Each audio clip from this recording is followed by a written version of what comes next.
Hello, everybody. Uh, Post-production me here. I apparently forgot to record an intro for this video when I was filming. But anyway, so have to kind of do it in post-production. Anyway, my college days uh, survived on two things as far as food: Sonic's cheeseburgers and mozzarella sticks as well, and meatball subs from Subway. Now, unfortunately, currently the nearest Subway shop for me is about a 45-minute drive one way. However, today's recipe, we were going to be recreating somewhat the meatball sub from Subway. I think some other Subway similar shops sell meatball subs. Subway's the one I'm familiar with. Um, Without further ado, let's get started. Starting off with our meatballs, first thing we're going to do is put some dry bread into a food processor and lift it up into some breadcrumbs, adding some milk to help break it up, and blending some more, and dumping that out into the bowl, and adding a bit more milk, and allowing that to soak after giving it a good mix. Now, into a large bowl, I have about 2 pounds each of ground beef and ground pork. Uh, Roughly equal portions. You can scale this up or down as much as you like. I am making a large batch and freezing them. For this, I will add about 4 tablespoons each of garlic powder, onion powder, salt, pepper, fresh ground, and my pepper grinder is a bit slow, and some dried oregano, which I forget to add, but I go back and add it later.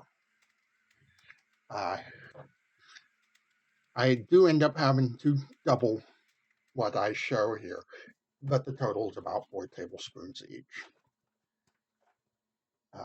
And we put it into a bigger bowl after realizing the bowl I'd chosen was not big enough, and give it a thorough mix until everything is combined, adding our breadcrumbs that have been soaked in milk. Now, the breadcrumbs, you can just use regular breadcrumbs, dry panko breadcrumbs, or even seasoned Italian, whatever works. We're going to continue to mix until we have a nice homogeneous mixture. Here I go back and add the oregano that I forgot about, and continue mixing that in.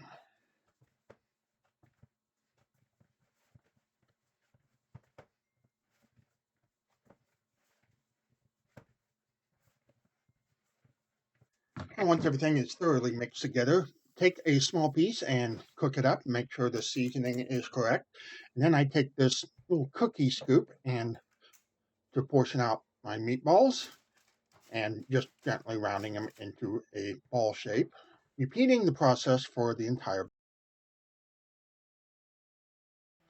Into a pan on medium-low heat, I add some olive oil and some very finely diced onions, a healthy pinch of salt, allowing to sweat out and slightly caramelize, at which point I add some finely diced minced garlic and a couple of fresh bay leaves. Fresh really makes a difference. Dried stuff is not even worth it.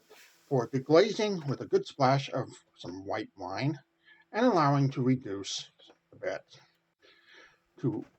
Once it's reduced down, I add a can of whole tomatoes and a good spoonful of some tomato paste, and taking a spatula and just chopping up the tomatoes. And next up, add in some fresh sage and oregano, and also fresh basil if I had some, which I don't. So I'll have to use dried basil, which I'll add later. Covering and allowing to simmer for a while. I cover this because I don't want to reduce it too much.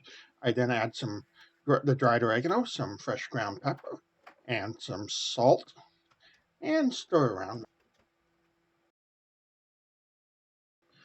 Into a hot pan, add some olive oil, and sear off the meatballs, making sure they don't stick, and making sure you get an even sears on all sides best you can.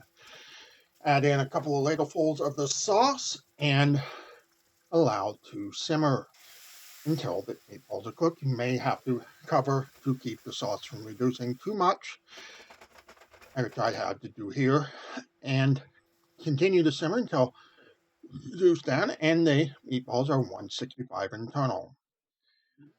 Onto a split hoagie, start off with the sauce, add the meatballs, and top with the rest of the sauce and cheese of your choice.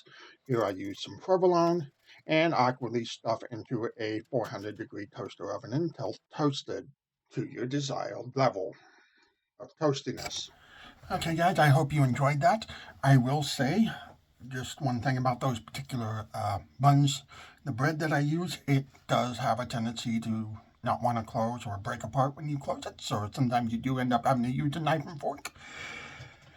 With that, I hope you did enjoy this lovely cooking video, and please, if you did, hit the thumbs up and subscribe for more. If there's something you want to see me make in another cooking video, please leave that down in the comments below, and hopefully I will get around to it. I do enjoy making these cooking videos. However, my camera setup is, and my kitchen setup is a bit of a pain in the rear to make these, so I do hope you guys enjoyed it. So until next time, take care, guys.